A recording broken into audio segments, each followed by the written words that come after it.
I'll see you ladies later. And when I get to be mayor next election, I'm going to take better accommodations for you ladies. Get on out of here, you old drunk. Oh, I will. I wish I knew too. Why don't you watch where you're going, buddy?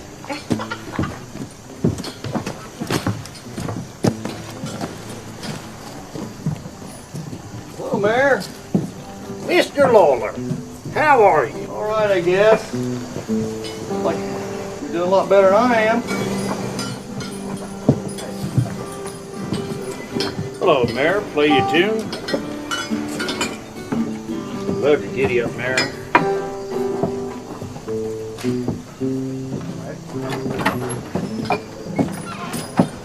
It's a little early to be getting a face full, isn't it, Caleb? I was just playing a game of cards, Ambrose. I'm as sober as a proverbial judge. Well, I've yet to meet a sober judge. Where are you off to now? I thought I'd go down to Barrel Top for a cup of coffee. Well, I sure hope it's coffee. Your breath smells like the inside of a bottle. Don't leave too quickly there, Doctor. You almost forgot to pay the house for that unfortunate run of cards you just had. Oh, Miss Prince, I assume my good credit would stand today. I'll make good tomorrow. You know this good credit you keep talking of? It's getting less and less by the hour, Doctor.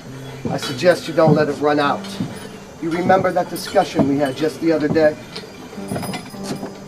How are we doing today, gentlemen? Just passing the time, Sheriff, just passing the time. I could see that, Mr. Pritz. You okay, Doc? Of course I am. If you'll both excuse me.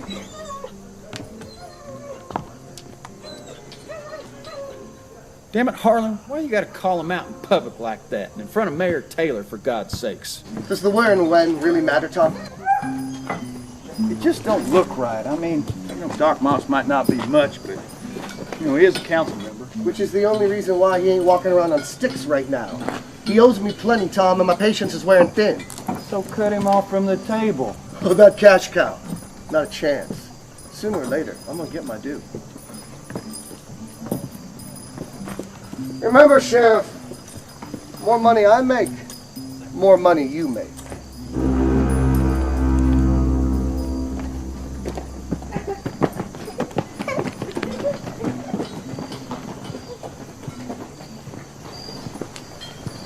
Afternoon, Ambrose. Pete? Sheriff? Sorry I didn't speak to you back there. I was in a bit of a hurry. Yeah, so I saw. Glad to see you finally made it here to keep Pete company. So business that slow, Pete? You're looking pretty comfortable in that chair. No, Claire can take care of business. Now, Ambrose and I were... Mayor Taylor. Pardon me, Mayor Taylor and I were discussing the agenda of the next town council meeting. I think that's just about as important as selling candy and dresses. Got it all Almost, figured. anyways. You got it all figured out, dude. Yeah. Well, Pete's making it more complicated than need be. As usual. I was just saying, it's about time we appoint a real treasurer. Goodness sakes, Ambrose, you got enough to do without trying to balance the town books, too. Oh, and about them books. Pete, I agree. We should have a treasurer. But until we do, I am more than capable of doing it my... Sheriff! What is it, Henry? There's been a shooting at my hotel. What? Who shot?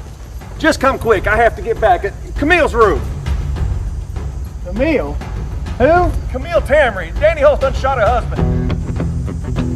Pete, go get Doc Moss, quick.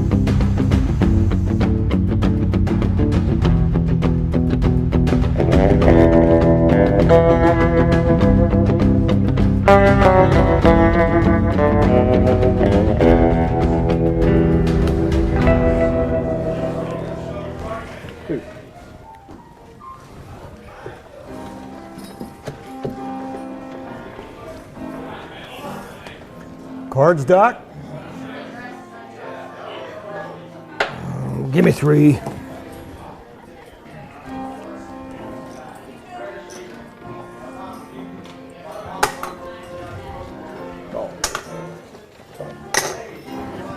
All.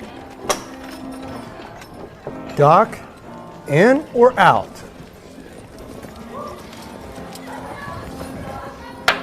Out, damn it. Doc, maybe you ought to quit betting for a while. At least until you get some money to bet with. I assure you. You've assured me for the last time, Caleb Moss. Take your business down to Harlan Pritz. He doesn't seem to give a damn, but I don't want you getting any deeper. Doc! Someone's been shot at Ham's Hotel!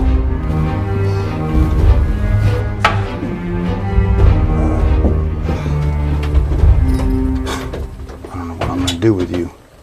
Damn! Check on that man, Caleb.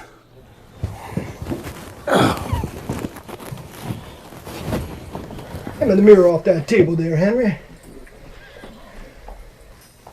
Is he dead? Who is he? Well, according to Mrs. Tamry there, his name is George. He's my husband.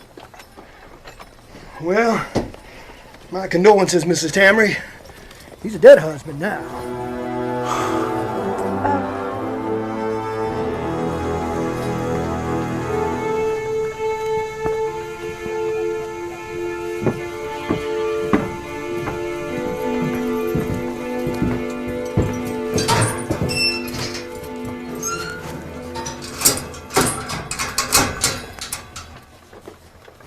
What the hell were you thinking, boy, being in that woman's room? We love each other. And then her husband Quiet. You stay quiet, you hear me? Don't say a word to anyone. Let me figure this out. I'm the only hope you got, Danny. I'll get you out of this if I can.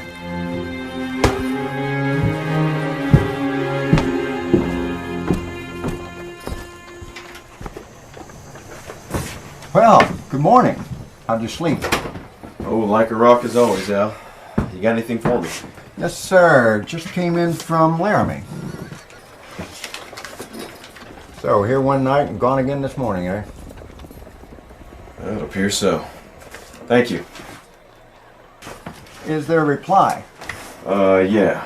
Tell him I'm headed to Dogwood Pass. I'll get this right out. All right, thank you. See you next time. Oh, I expect so.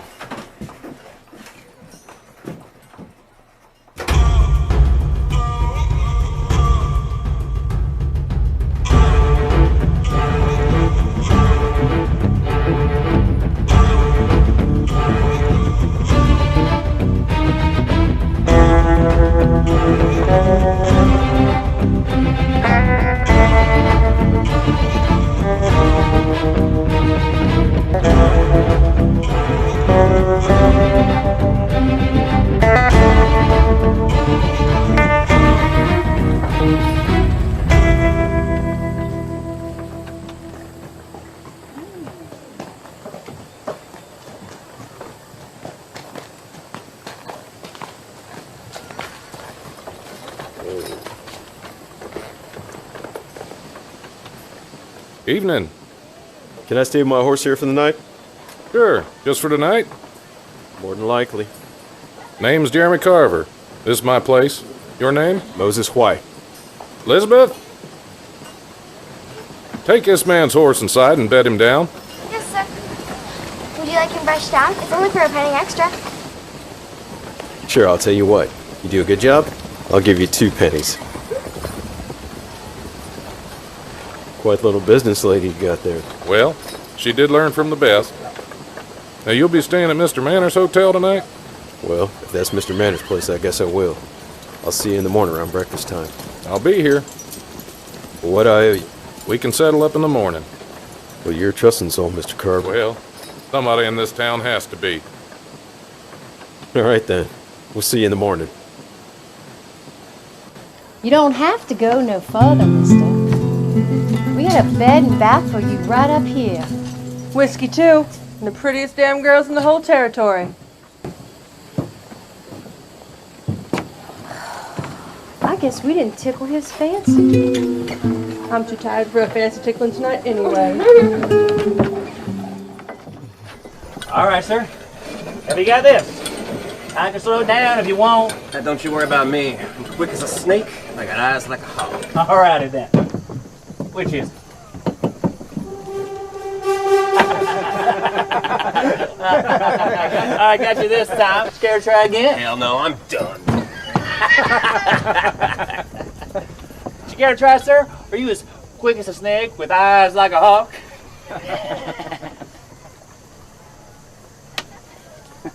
Alrighty then. It's a very simple thing, really. Just follow it as closely as you possibly can. No trickery here. Just some peas and a little pebble.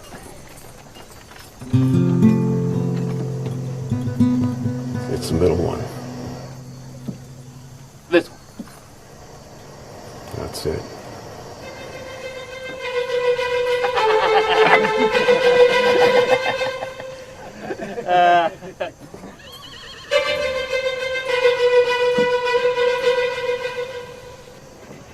Scared to add to your bet and try again?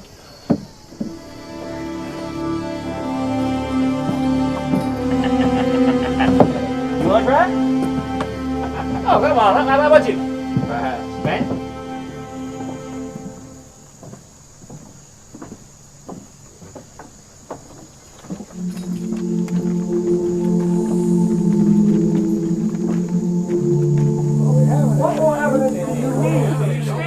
Everyone just be quiet for a minute. I said quiet, damn it! Well, we're waiting. Well, look, now I understand everyone's upset by all that's happened. After all, it's not every day a fella gets himself shot in Henry Manor's hotel. But we've got to keep cool heads, see things the way they are. Tom, we've gone over this. There's nothing more to consider. Ambrose, would it kill you to call me Sheriff Ramey during official proceedings? Are these official proceedings? Well, we're in my jail discussing a murder, so I would say yes, these are official proceedings. Fine, then call me Mayor Taylor and not Ambrose. Oh, sweet Jesus. Must you men argue about names? My husband is dead after all, and I would like to see some sort of resolution before old age dictates that I join him. My apologies, Mrs. Tamry. Both Ambrose and I were determined to... Both Mayor Taylor and I were determined to resolve this matter with the utmost urgency. But we've got young Danny Holt locked up in that cell right there. He's just 19 years old and he's waiting for a U.S. Marshal to come and take him to Laramie to stand trial. So I'd like to make reasonably sure I've got the right suspect in custody. And, well, that demands closer examination of the facts. You and I both saw him in the room with Mrs. Tamary, her unfortunate husband dead on the floor. What more proof do you need? And besides, we've already sent for the marshal to take him to Laramie. You did that, Ambrose? After I asked you not to? I told you I wanted to look into it more. Look into what? The boy is guilty. You just have to accept that he's the one.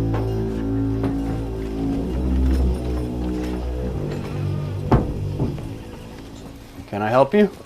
You the town sheriff? I'm Sheriff Ramey, yes. Well, I suppose you can help me. I'm Moses White.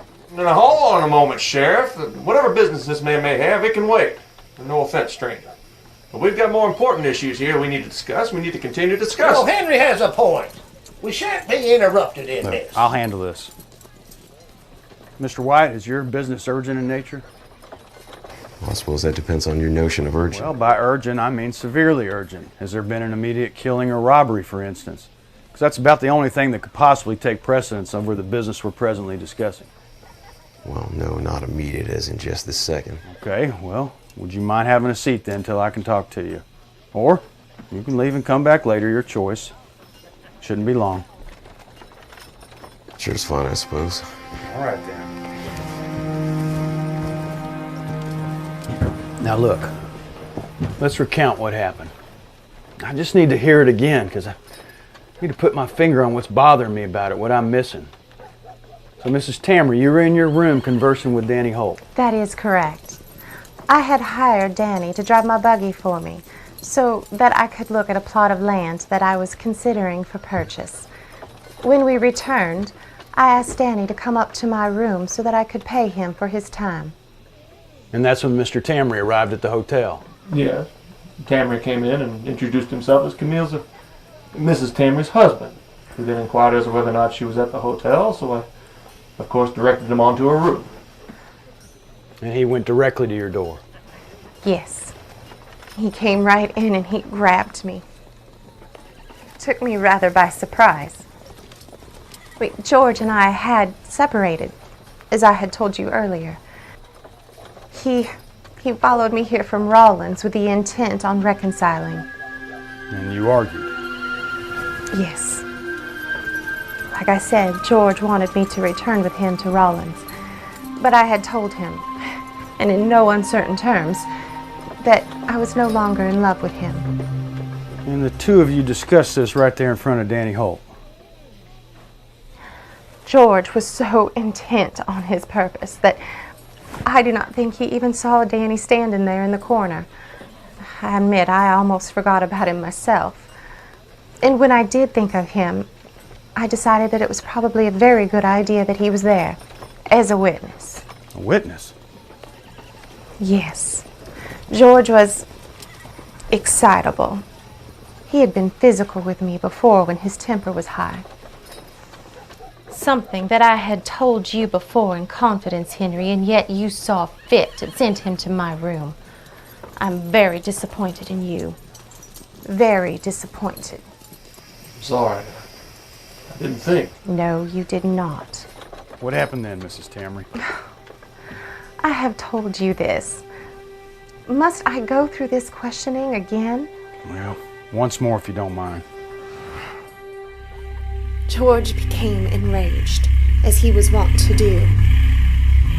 Danny shouted for him to stop and grabbed at his arm. George was much larger than Danny and easily threw him off. He grabbed me and threw me to the floor.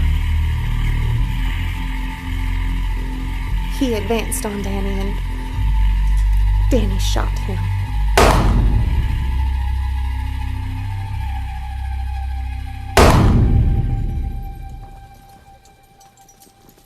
I screamed, and I think I may have swooned. Twice.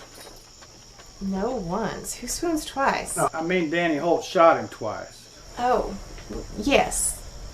I suppose he must have. Yes. Camille Tamry saw Danny Holt shoot her husband dead. You and I found Danny at the scene ourselves, his gun in his hand. I know, but something doesn't feel quite right about it. What did he shoot him with? Excuse me? A weapon. What was it? It was a Colt 45. 45 caliber. Yeah. So? Where were you at this time? Behind the desk in the lobby. Just downstairs from where Mrs. Tamry lost her husband? That would be correct, yeah. And you heard the shots? I beg your pardon? Help yourself. You'll have to forgive me, Mr. Manners. The smell of fresh coffee got the better of me. I wondered if you'd heard the shots from where you were down in the lobby. I heard the commotion. There were screams. But you did not hear the reports from the young man's pistol. I don't know. The Colt 45 is a very powerful handgun, yet you didn't hear the reports just a floor below Mrs. Tamry's room. Well, I might have. I'm not sure. Why are you so interested in this anyway? As far as I'm concerned, this affair's none of your business. Who was the first person in the room after the shots were fired? Would that be you also? Yes, I own the hotel. I went up immediately. When you heard the commotion, not the shots. I don't remember hearing the damn shots. What the hell? Who is this man? Well, hell, I'm the marshal y'all are waiting for. Well, that can't be. We just wired the marshal's office in Laramie yesterday. I didn't come here from Laramie. Came from Rollins. It's much closer. Excuse me. Well, you all wired the marshal's office in Laramie, and they wired me in Rollins knowing I'd be there. And, well, I came here. Simple. My apologies. I just didn't expect it. Look here, you could have identified yourself as soon as you got here. Well, you told me to take a seat and wait my turn, so I did. Besides, I wanted you to hear the story. Well, you have. Almost. I wonder what your prisoner has to say. I hardly heard him breathe since I've been here. Well, so far Danny Holt hadn't said a word about it. Not a single word. Ain't that odd? You know the boy, Sheriff? You been in much trouble before? No, just the usual boy mischief. You surprised he killed a man? Very. I mean, he's had a hard life by some standards, having no folks and all, but, you know, he does odd jobs, stays out of trouble. Odd jobs? What sort of odd jobs? Well, he runs errands, deliveries, you know, that type of thing. Does more around here to help the sheriff than anyone. Sweeps up, looks after the place when Tom's on his rounds, even brings meals to the sheriff and any prisoners. Taking him under your wing. The sheriff is to be commended, Marshal. Danny Holt never knew his father, as his mother, Molly Holt, never put a name to him before she died in childbirth. Molly herself, well, she was one of Harlan Pritz's working ladies. She was one of his whores. Just say it. That's enough of that, Caleb. Harlan Pritz. The owner of the Dogwood Saloon. There's a half dozen men could have been Danny's father. A dozen more she never knew the names of. Look, I believe the marshal understands. Danny Holt isn't saying what's happened, and that's the long and short of it. Let me ask you this, Sheriff. Where were you when the killing took place? Well, I was across the road from the hotel making my rounds when I saw Ambrose here. Mayor Taylor. At your service. As I was saying, damn, I was making my rounds when I saw Mayor Taylor sitting out in front of the mercantile, so I just stopped to pass a few words with him. You heard the shots? No, come to think of it, Mr. Manners ran out from the door of his hotel to us and shouted. And we rushed over there. You and the mayor? That's right.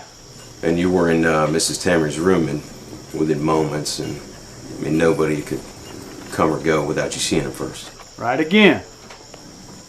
And when you sent for the doctor, of course. Well, yeah, we sent Pete, the owner of the mercantile, to fetch Doc Moss. Dr. Moss at your service. So, Dr. Pete found you in your office and brought you back to the hotel. Yes. We found the good doctor at the Barrel Top Saloon. In the middle of the day, I might add. Oh, for the love of... Just stating the facts. In any case, Dr. Moss, you were on the scene in short order and examined the deceased. I was, and I did. He was dead. Dead as hell. With 2 bullet wounds. To the chest. From a .45 Colt. What? The bullet wounds, they were from that particular model of Colt pistol.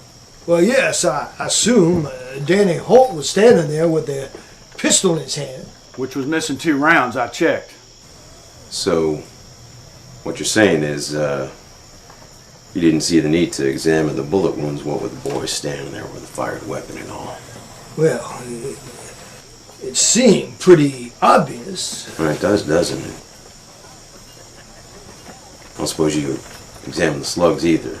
I mean, isn't that what you normally do, though? Examine the... What the hell for? I mean, good God, man.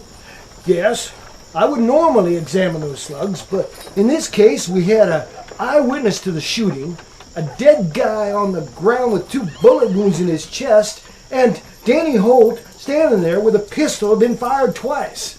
I mean, it was pretty obvious. I mean, normal procedure be damned. To examine those slugs would have been a waste of my time and taxpayer money.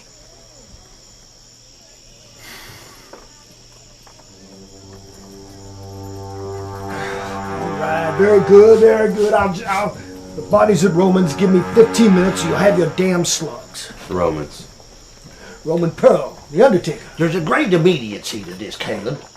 Don't stop at the saloon along the way. You don't need any more to drink today. The Lord knows you could use some time away from them gaming tables. I heard how your luck's been running lately.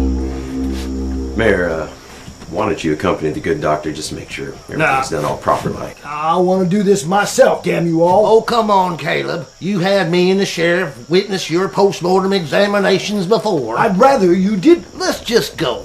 The sooner we end this nonsense, the sooner we get the whole matter behind us. Do resolve this matter quickly, Doctor. We wouldn't want any unnecessary investigations holding things up now, would we?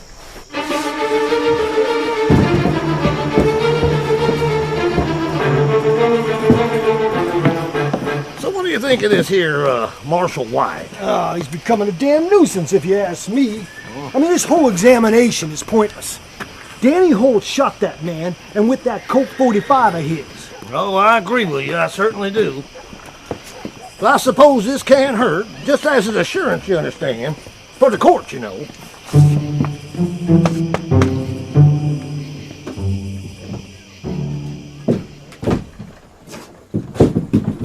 Gentlemen, what can I do for you? I was about to close down services for the evening. Well, Roman, we heard about the unfortunate Mr. Tamery. By unfortunate, you mean deceased? He means the dead guy on this pine door here. What about him? Well, as unlikely as it seems, Caleb here has to take a look at the deceased.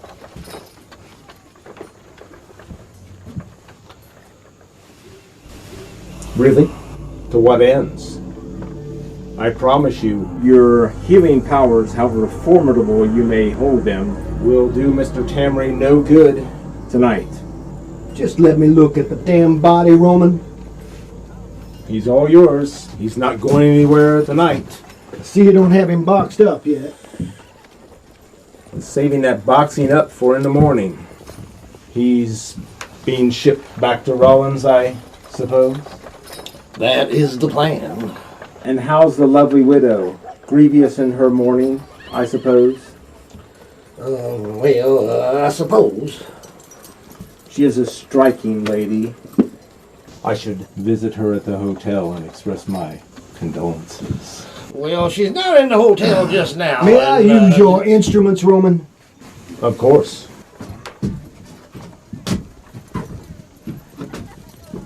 Whatever is he up to? Well, we need the slugs out of the body for evidence against Danny Holt. I assumed his guilt had already been established.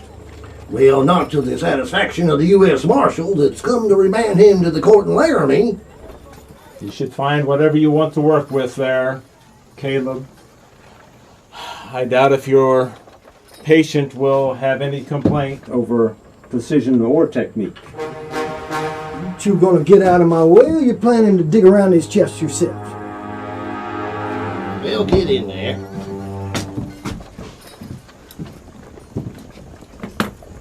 While we're here, Ambrose, I wonder if we might discuss finances. Finances? Whose finances? Mine, specifically.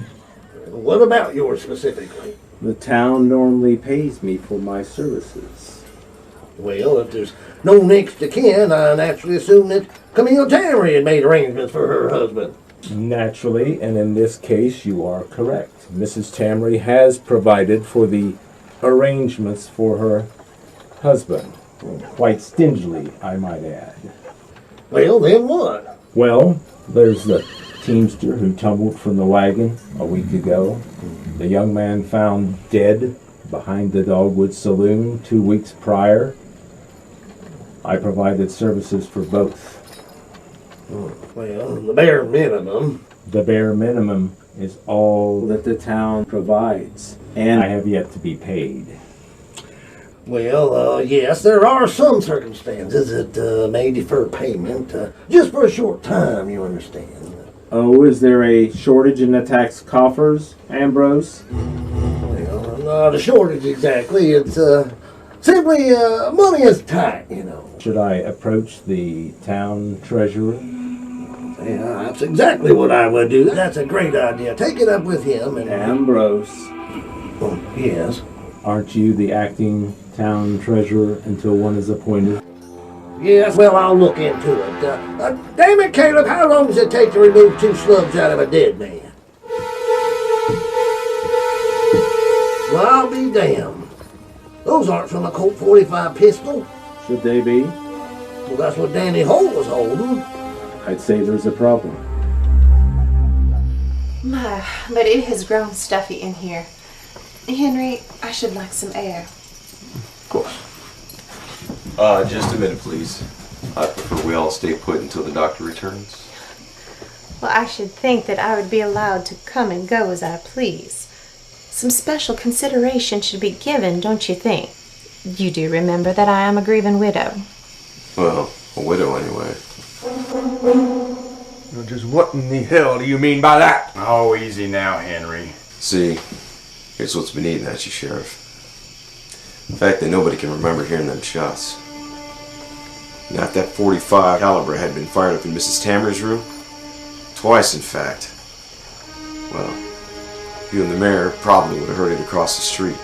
Mr. Manners here, well, he certainly would have heard it down in the lobby. Well, by God. Yeah, see, your instincts are good. Your guts were just bothering you about the detail, but you couldn't put your finger on why. So what are you saying? What he's saying, Henry, is that a different gun killed George Tamry. That's why we need to see those slugs. That is correct.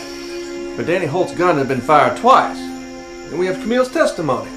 Well, that gun's important for another reason.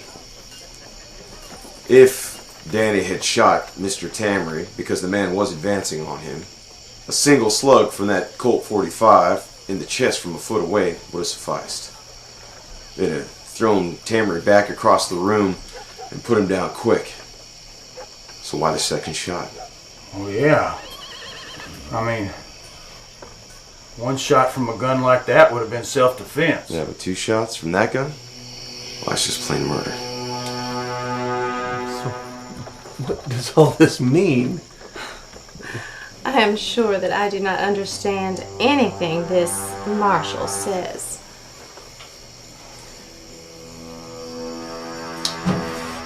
A beautiful woman, and that's a fact. She ain't pretty enough to hang for a boy. Tell me, Danny, how'd you come to fire them 2 shots from your pistol?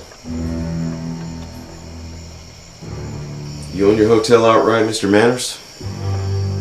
I do. I assume Mrs. Tamry knows that. No, Marshal. I certainly understand what you're saying about the gun and all. No questions there. But you're losing me again. Exactly what is it you're implying now? Yeah, help us out here, Marshal. Well, it seems to me, from what I've seen in the short time that I've been here, that Mr. Manners and Mrs. Tamry have become quite familiar with one another. What with him taking her hand and calling her Camille and all. Hell, he's become downright protective even. Yes, we have become close. What of it? Become close how fast? Just how long have you been here in town, Mrs. Tamry? Well, just a little over a week. Is this important somehow? Maybe. Seems awful short time for you two to become sweet on one another. Oh my, I do love the way you express yourself, Marshal White. It makes you seem so simple. You know, now that I think of it, maybe a week's not too short a time for Cupid's arrow to strike. Not when one party is intentionally trying to make that happen. Your point, sir. My point, Mr. Manners, is that I did not just happen to be in Rollins when I got the telegram telling me to come here to look into a lady's husband being murdered. In fact, I was on the trail of a young woman by the name of Lucy Silver. Who? Lucy Silver, an ex-saloon girl who's made a short but colorful career of marrying, or sometimes just romancing, men of financial substance and absconding with their money.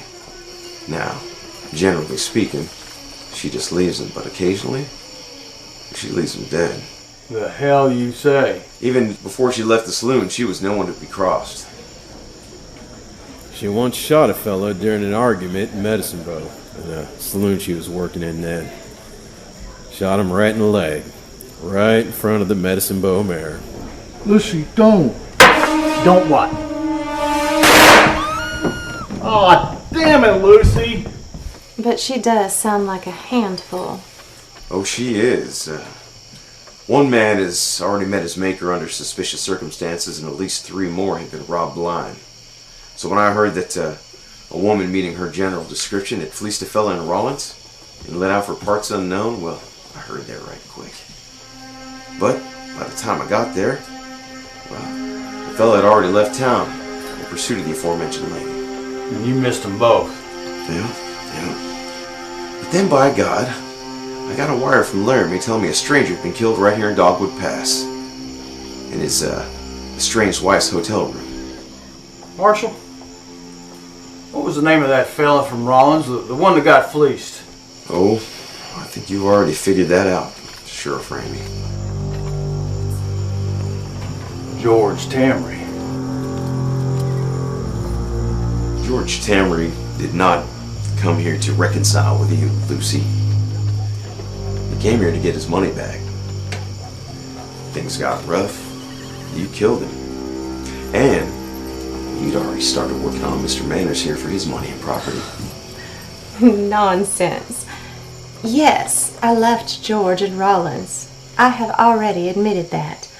And of course I took a little money with me. Now, I wouldn't run out into the wild with nothing but the clothes on my back and an old buggy, now would I? And as for this Lucy Silver, I have never heard of her. Well, let me educate you on her. It's about your height and weight. Got your same beautiful auburn hair. And she's smart enough and pretty enough to win men over in short order. And since leaving the saloons and going out on her love and leave 'em games, she's been accused of killing one man with a pearl-handled, silver-plated .32 Derringer. She's carried in a bodice since her saloon days. They say she never goes anywhere without it, hence the moniker, Lucy Silver. Now that is a charming story, Marshal White. Almost as charming as worrying a poor defenseless young widow who only just lost her husband. My, but the Marshal Service must be proud of you. I think I'll be going to my hotel room now, Sheriff. Henry, I left my buggy out front. Would you be a dear and put it in the livery for me? Of course, Camille. Good God, look what we have here, Marshal. Show 'em, Caleb. Here's your damn slugs, Marshal. Damn sure not a 45 slug. Damn sure not. It's more like 32 caliber, I'd say, wouldn't you? But what does it all mean?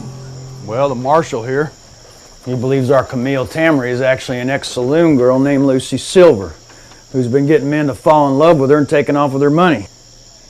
She's also been known to carry a silver-plated Derringer, one she's used more than once. I'll be damned. Did you hear that, Caleb? Yeah. Ma'am, I'm gonna have to ask you to reach in your bodice, and if anything's there, please produce it. I will do no such thing. And you certainly will not go in there yourself, Sheriff. No, I won't. But Doc Moss will.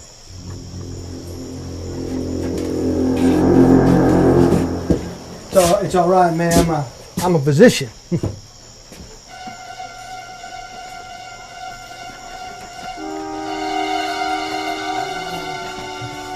Sheriff, I'm ready to talk. Finally got something to say, huh, Danny? She told part of the truth. He did push his way in and he was talking awful mean to her. George Tamry? Yes, sir. Did he strike her or shove her to the floor? No, I guess not.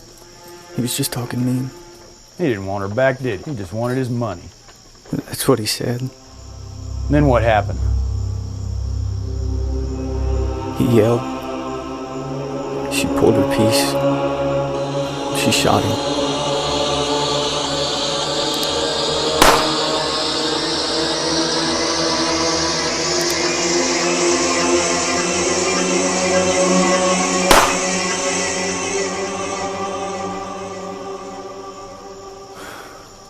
Why didn't you tell me? She'd been talking to me a lot since she came to Dogwood, saying she liked me a lot more than she did Mr. Manners there. She said she'd have his money as soon as she could get her hands on it, and that her and me would go away together. Huh. Well, I guess I can see how you'd fall for it. I did.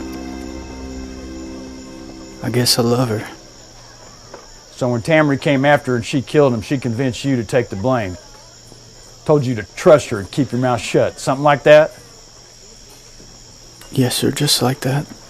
She said her plan would make it sound like I had to shoot him to protect both of us.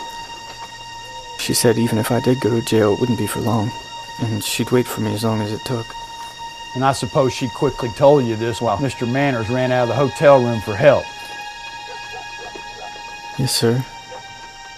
And you believed her? Still do believe she meant it, even just a little bit. Well, don't you believe it. She's smart and she's fooled older and wiser men than you. She wanted us to believe you did it with your gun.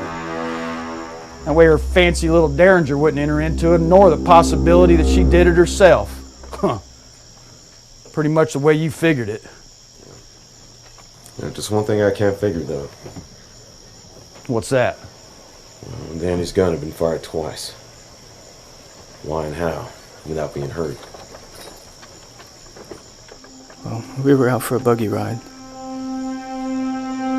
She asked to shoot my Colt, saying she never shot one before and wanted to see what it was like. And you figured you just reload it later. You know George Shamry is on his way into town when you shot that pistol, Lucy? Hell no. That was just good luck. Marshal, I'm about to let Danny out of that cage. Should I put her in it, or are you going to take her to Laramie right now? Well, I get it.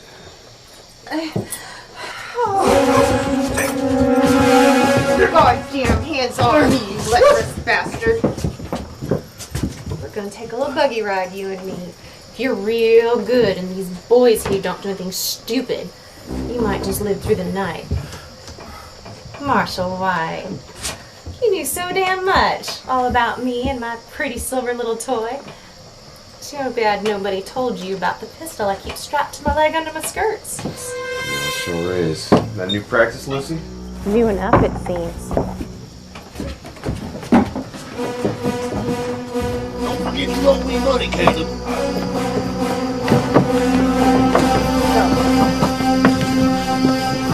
Hurry it up.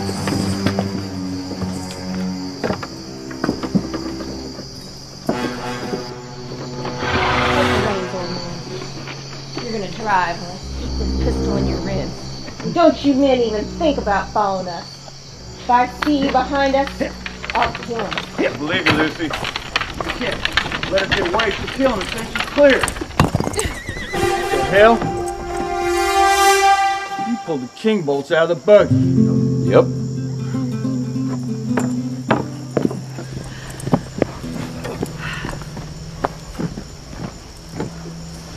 Did you rig my buggy, Marshall White? Yes, I did, Lucy. God, I hate you. I imagine so. So, you could only have done it before you went into Ramey's office. Right again. So you knew all along. Well, I suspected, but I figured I'd better play it safe. So why let all of that go on in the office? Why not just call me out right away? Well, like I said, I only suspected that you were Lucy Silver. And if it turned out to be the case, which it did, I couldn't be sure that you did the shooting. I had to let things play out. As it turned out, it was you, and with another fellow's money on the run again. Oh, and a damn fine buggy. And a damn fine buggy, which I'm going to have to ask you to step down out of now.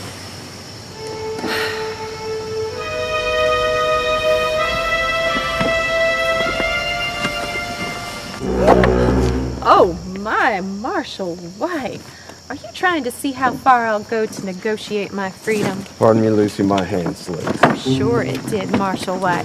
What, should I call you Moses, now that we're becoming somewhat intimate? You know, Lucy, they told me you had a sense of humor. I guess they weren't lying. Oh, I'm just a laugh a minute, Moses. You should keep me around and find out. You all right, Doc Moss? You ain't hurt, are you? No, I'm not hurt. Startled, certainly. Yeah, Damn but woman scared the wits out of me. not hurt, though. No, thank God. Good.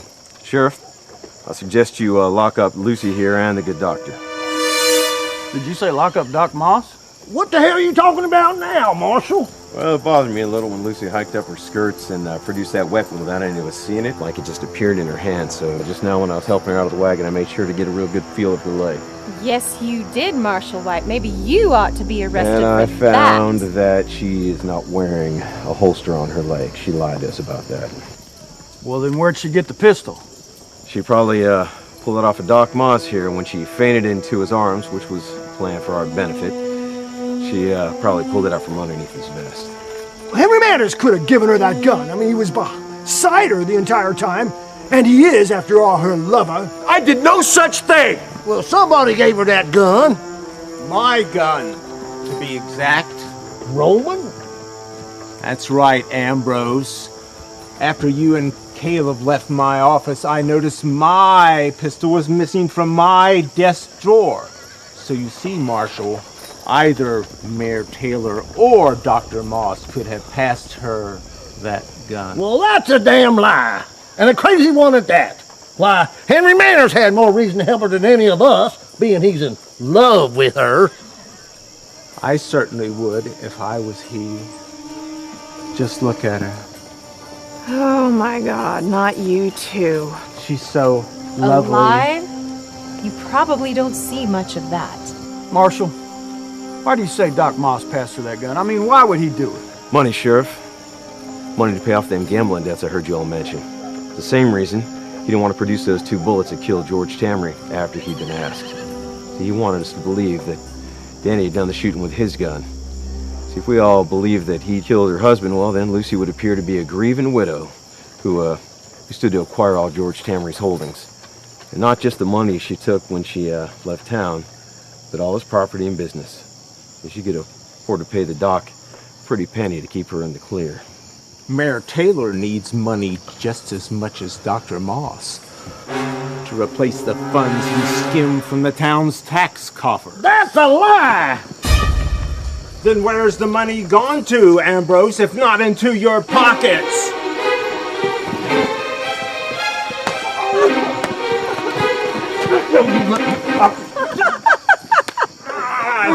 Stop it, men! Stick it, I said stop it before you hurt each other! Not much chance of that, Sheriff. I've seen better catfights between tired old whores. Councilman, all of you, you've let this woman's influence reduce you to fighting in the street. You can't blame me for all of this. Seems as though your town has had its share of dirty little secrets before, starting with these little councilmen of yours. Marshal, I understand your reasoning, but when would Lucy Silver and Dr. Moss have arranged such a deal? Think about it. There must have been some time when they were alone. Yeah, after the shooting. I was questioning Danny and looking through her room, and Dr. Moss went in the other room to examine her because George Tamry had roughed her up and she had swooned after all. Yes, she did. Just like she did in your office this evening. Of course, the doctor didn't find any injuries, but it did give her an opportunity to make an offer of money. So why'd she lie about the gun being holstered to her leg? To protect Dr. Moss? Well, she had to have us believe that he was her hostage, so that we wouldn't try and stop her escape. I mean, other than that, she don't give a damn about him. Yeah, I'm right about that. Did Dr. Moss know you had that pistol in your drawer, Mr. Pearl? Yes, he did. I showed it to him the other day in hopes of him buying it. I'm that short of cash. The doctor couldn't afford to pay you for that pistol, could he? No, he could not. How am I supposed to have any money? You know how the people in this dirt town pay me for my services? Huh? They pay me with pies and fabric and grain. Mrs. Potts paid me for treating her husband's broken foot with a chicken. Now, What the hell am I supposed to do with a damn chicken? Ended up selling it to Annie's eatery for a few pennies, that's what I did. Oh, what money you do get, you drink and gamble away. Yeah, I owe the saloons in this town. But the barrel top won't let me in the main door anymore, and the owner of the dogwood threatened me. Threaten you how? With bodily harm, damn it. He promised to break one of my fingers if I didn't give him any money this very week, and then continue to break bones until my debt's paid or I'm dead. Well, there you have it, Sheriff. It's probably about time you take Danny Holt out and put Lucy and the doctor in, don't you think? I suppose so. Let's go. And what about my gun? Well, I suppose it's evidence, isn't it? I mean, we have to hold on to it. Well, I suppose we got enough witnesses here for depositions about what's happened. It hasn't been fired. I don't see any reason why we can't give him his piece back. Well, that's that then.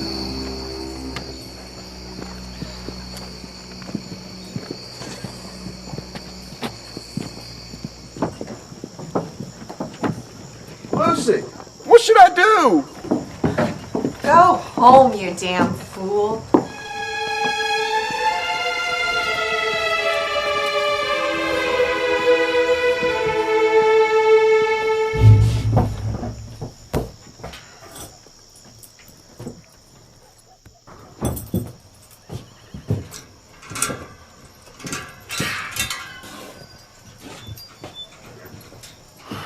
Thank you for everything.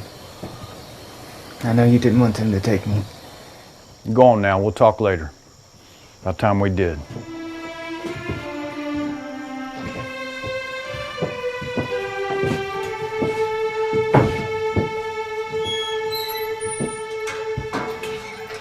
I guess I know why you were set on Danny Holt not going to Laramie to stand trial.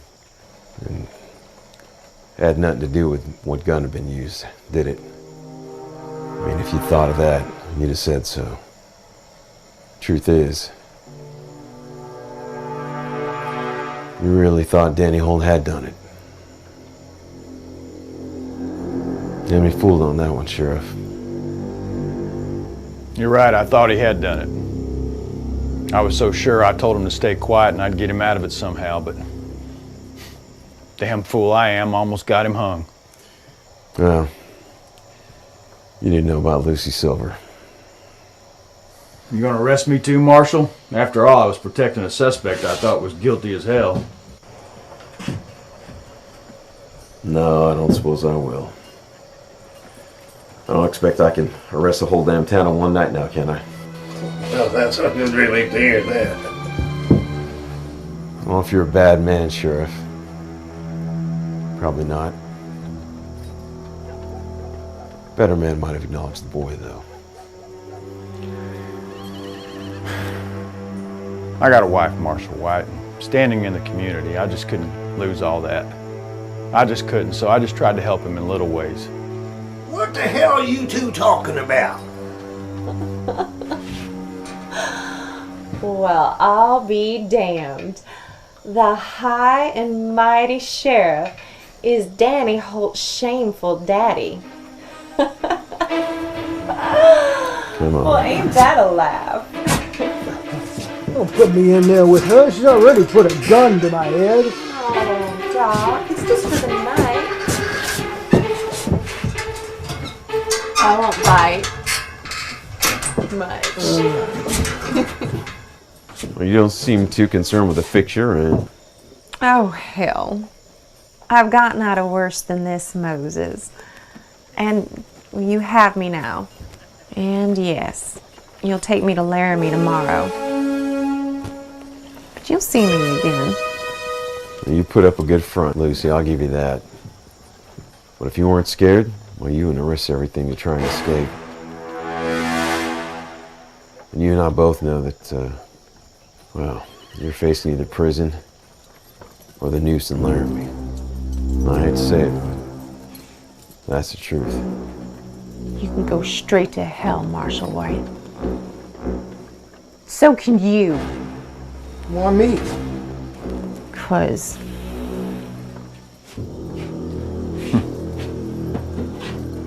I'll be at Henry Manor's Hotel if anybody needs me. Marshal, thank you. Danny'd still be in that cell if it wasn't for you.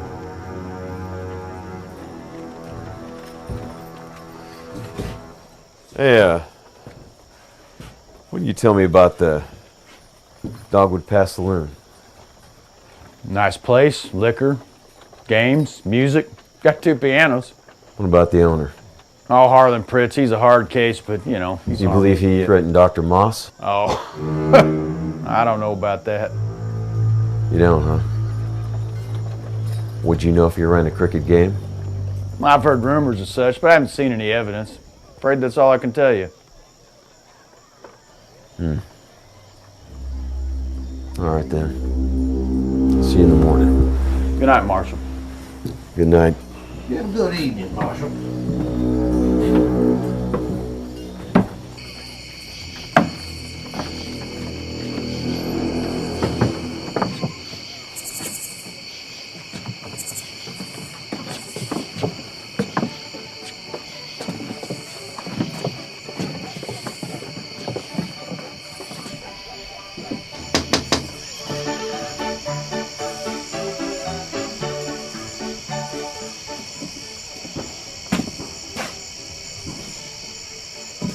Well, decided to give it another try, I see. Smart man. You know, the more you do it, the better your chances. Where's your bet, my friend?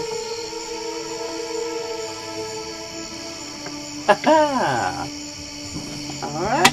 Now you just focus on the one with the little P in the middle right here. Shouldn't be too hard. Alright.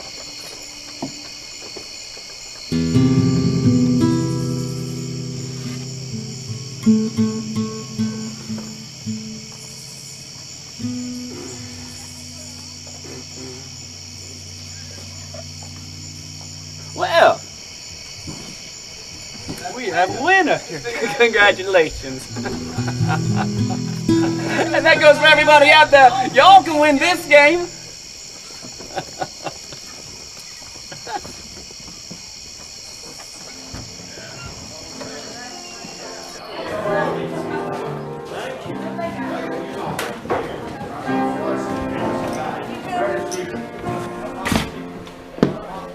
Thought you were in Sheridan. I was. Now I'm here in Dogwood Pass looking for you. Doesn't look like you're looking for me. It looks like you're drinking your dinner. Check the hotel. You weren't there. Figured you'd make your way here sooner or later. Well, you were wrong. I was on my way past to the hotel. But now you're here, so I was right. You look tired. Have a seat. Wade, you don't know the half of it.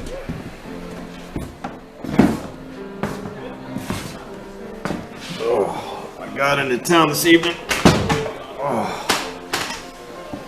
After riding all the way from Rawlins, come here to pick up a murder suspect to take to Laramie. Damned if I didn't walk into a hornet's nest. Yeah, first off, there's this mayor that I'm pretty sure is skimming off the town coffers.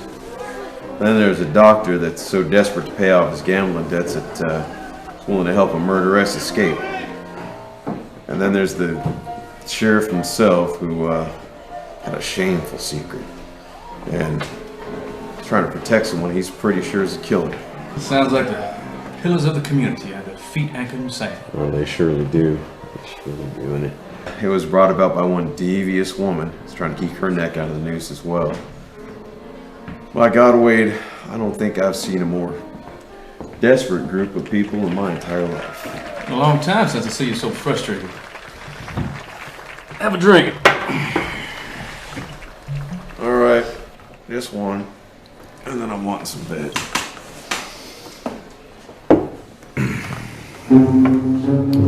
You had a glass waiting for me. Told you I was expecting you.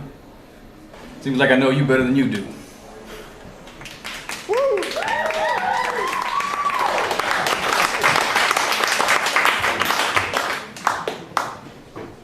Yeah, they did this earlier. Both are good. Watch the girl.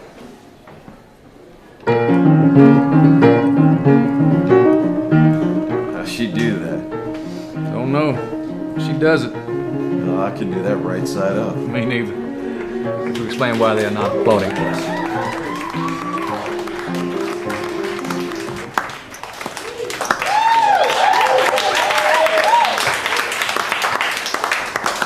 That was a hell of an act. It is. It's quite a saloon. Yeah. Gaming, liquor, whores. It's about everything some fellas would want. I hear the owner's a real hard case. Strong-arm type. Been threatening people. Suppose you want to get into that. Why wouldn't I? You got a name? Harlan Pritz.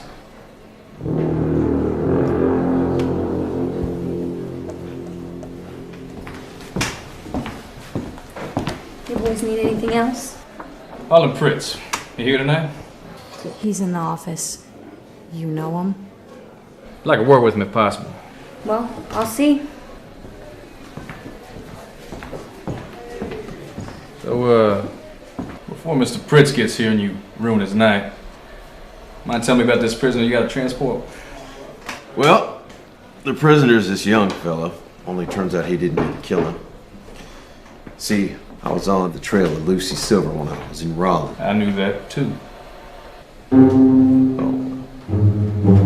Wade Lovelace, U.S. Marshal and fortune teller. Well, why don't you tell me what I'm gonna do? Well, you'll touch it tonight.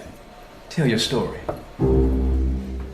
Well, long story short. Boy, that would be nice for a change. Well, it turns out Lucy's in town. She's here under the name of Mrs. Camille Tamry. There, Mr. Tamry? Well, there was. He'd be the dead husband over in the undertaker's place. Lucy killed him. Yep. I'm Harlan Pritz, the owner here. You asked to see me.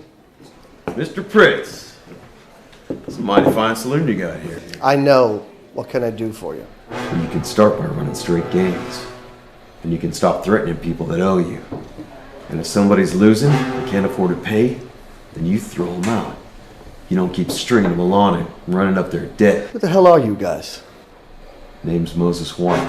My partner, Wade Lovelace. Yeah, I heard about you guys.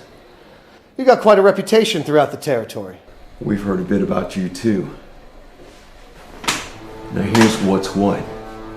We're gonna start sending ringers in here to try your games. And if everything pans out to be straight, well, then all be well. But if it doesn't, Marshal Lovelace and I will come back and clean house. And you'll be the first to go. You savvy? That's simple enough, I guess. Well, I made it simple just for you. People don't normally talk to me the way you fellas are, because most people know better. Well, I guess we don't. Why don't you just go on now?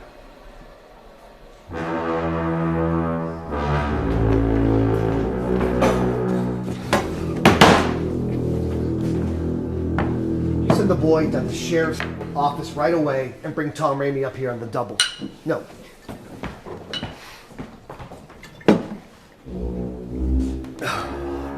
Where'd I leave off? Lucy Silver. Where's she at now? She's over, locked up. I'm to take her to Laramie in the morning, her and her accomplice. Nope. What? Lucy and her accomplice will have to sit for a couple of days. Marshal Bird's coming through to transport him. Well, he's coming through to transport one prisoner, but I figure he can take two, right? Why is that? Because you and I have to hightail to Donna. Are you gonna tell me why we need to go to Donner? Yeah, well, some fellas, they robbed a bank there for a good sum of money. Shootout ensued. Sheriff Bixby and a deputy got killed. Lucas Bixby's dead. Afraid so. That's a damn shame. He was a good man. Damn fine lawman, too. Yeah, he was. Anyway, the boys that killed him, they got killed themselves. A few of them got away. We were supposed to go post-haste, see if we can pick up their trail. Post-haste? That means right away. I know what it means. Then why'd you ask?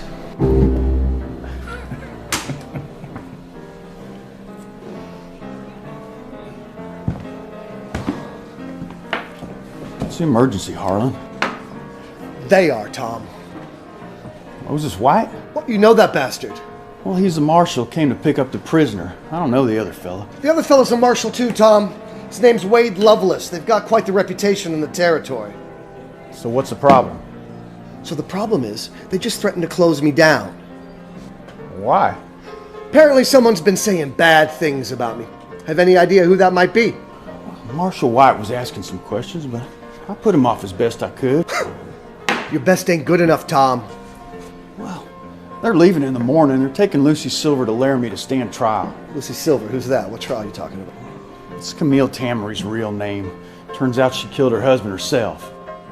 So, you end up getting your son off after all. He didn't do it. Tom, what the hell is going on here, huh? I heard about the council members having a fight out in the street, and what, now Doc Moss is in jail? I tried to help Lucy escape. Turns out he's so scared of you, he's going to take money from her to pay you off. Well, how can he pay me if he's in prison? What? Oh, you just want me to write off that debt? Is that it, huh? Harlan, you need to slow down. You know how you get when you're drunk. Besides, with the marshals here, we don't need any trouble right now. Do not tell me what we need, Tom. You don't have the first goddamn idea. You've lost control of this town. We get a murder in the hotel. We got councilmen fighting in the street. We got Doc locked up in jail with my money in his pocket. And all these goddamn marshals come in here threatening me, Tom, and everything I've built. Well, let me tell you this, Tom. I'm not going to go down alone. If I go down, you're going down. Don't think I ain't going to blab about how you've been patting your pockets while I'm running my game. You can't do that. It'll ruin me. My wife just... It's what you deserve, Tom. Ever since this dead husband business, this whole town's gone to shit, and you've let it. Harlan, I've got things under control. Like hell you have. But don't worry, Tom. I'll get us back to square. Give me that 6-shooter.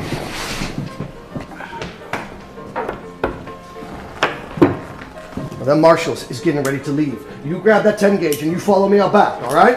Harlan, those are U.S. Marshals.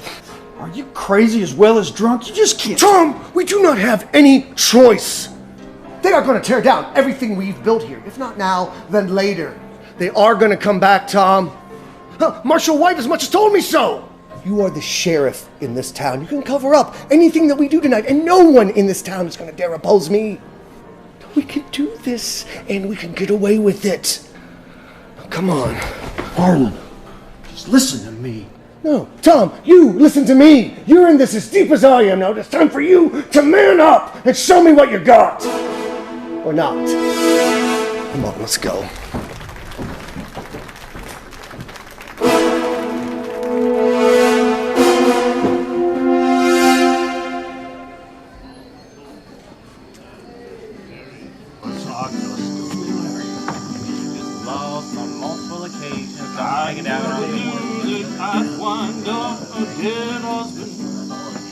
Marshals!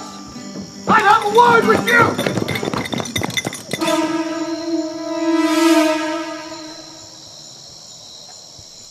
Harlan, don't. Jack Ramey! I don't know what your part in all this has been, but you do not have to die tonight. Don't go out like this. Better listen to him, friend. No matter what you've been, you're still a lawman, damn it. You make the right choice.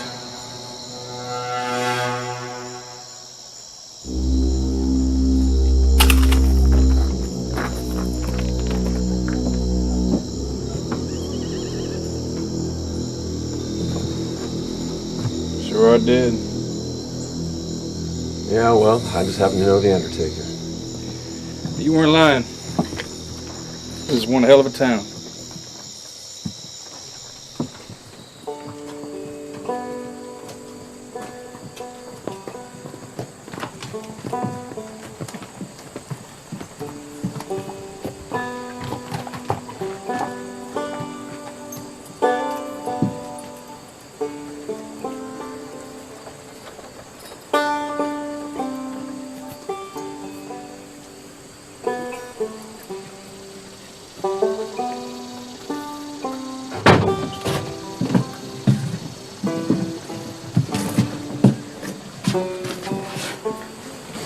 Carver, for your excellent service. You're more than welcome, sir.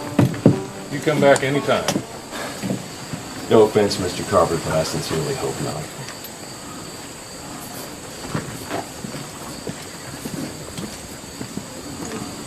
Marshall. Man, that was a mighty fine breakfast.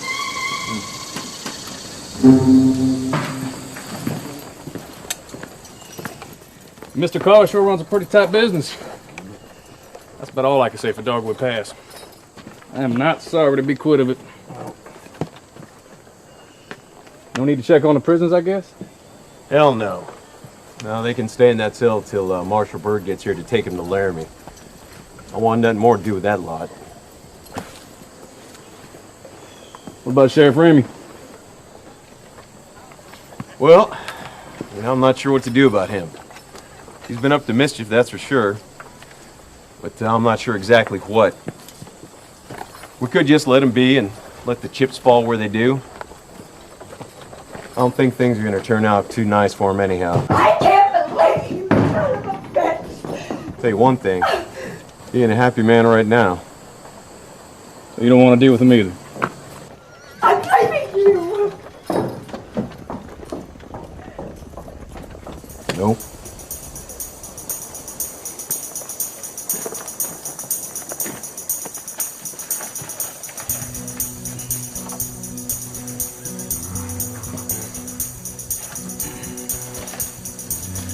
Yep. Unfortunate situations in this town. That's for sure. Yeah, it's probably been that way since the first two lords are nailed together. Mr. Lucy Silver, husband, to bring it out.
home, Henry. You're drunk.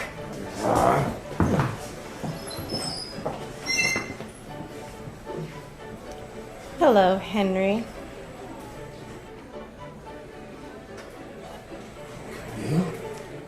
It's Lucy, you damn fool. Now, where's my buggy?